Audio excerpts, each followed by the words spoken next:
कि बहुत ही जल्दी भारत को अपना विशाल दिल दिखाते हुए बांग्लादेश में रहने वाले हिंदुओं के लिए विशेष व्यवस्था के साथ द्वार खोल देने चाहिए, वरना वो बेचारे कहां जाएंगे।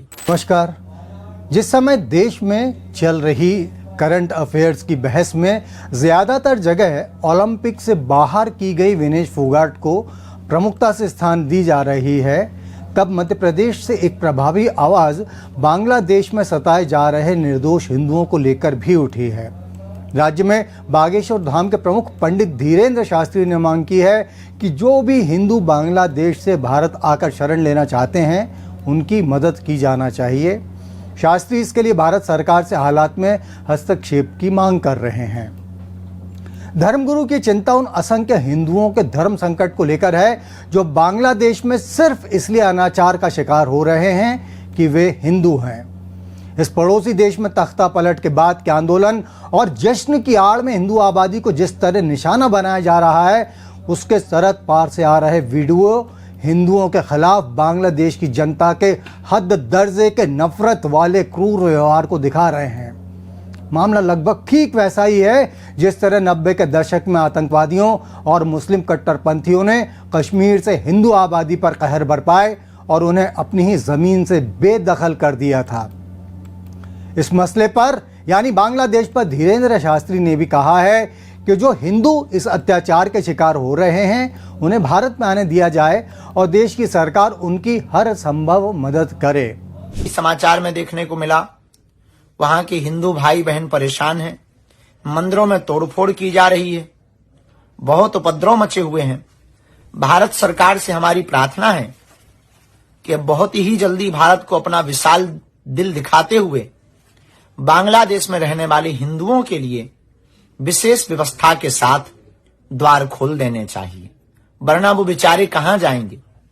और वहां पर हिंदुओं पर हो रहे अत्याचार से मन हमारा पीड़ित है। हम उनसे कहेंगे कि आप लोग सब्र रखें, आप लोग अपना ध्यान रखें, एकता बनाए रखें और किसी भी प्रकार से किसी के भी विरोध में ना पहुंचें। विनम्रता पूर्वक आप लोग रहें ताकि वहां शांति कायम हो गए। धीरेन्द्र शास्त्री ने इसके साथ ही एक बेहद गंभीर और काफी हद तक डरा देने वाला सवाल उठाया है।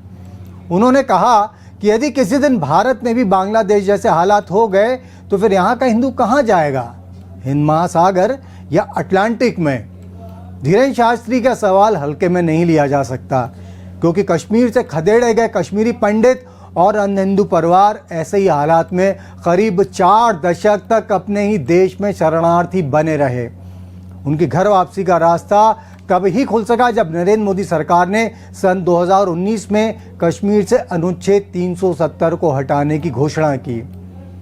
धीरेन्द्र शास्त्री ने बीते कुछ समय में हिंदू धर्मगुरु के साथ ही हिंदुत्व और हिंदुस्तानियत के कड़े पैरोकार के रूप में भी अलग पहचान बनाई है।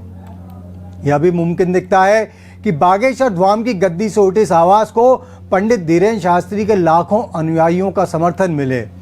ऐसा होने पर बांग्लादेश में हिंदू होने का अभिशाप सह रहे असंख्य निर्दोषों के हक और हित में केंद्र सरकार के किसी बड़े और कड़े कदम का रास्ता खुल सकता है। पता नहीं उन लोगों की आंखें इस मसले पर कब खुलेंगी जो रोहिंग्या घुसपैठियों को भारत में बसाने की वकालत करते हैं, जो अमेरिका में उसी देश के किसी नागरिक के साथ नस्ल भेद की घटना पर भारत में बैठकर ब्लैक लाइव्स मैटर का नारा लगाते हैं, जो फिलिस्तीन के हालात पर आंसू बहाते हैं लेकिन जिन्होंने बांग्लादेश में मारे जा रहे हिंदुओं के लिए मौन साध रखा है। अलग अलग विषय पर इस तरीके से दोहरे रुख का परिचय देने वालों से हटकर अब धीरेन्द्र शास्त्री ने जो कहा है उससे उम्मीद बन रही है कि इस बांग्लादेश के निर्दोष हिंदुओं को कुछ राहत मिलने का क्रम आरंभ हो सके। आपसे फिर मिलेंगे। नमस्कार।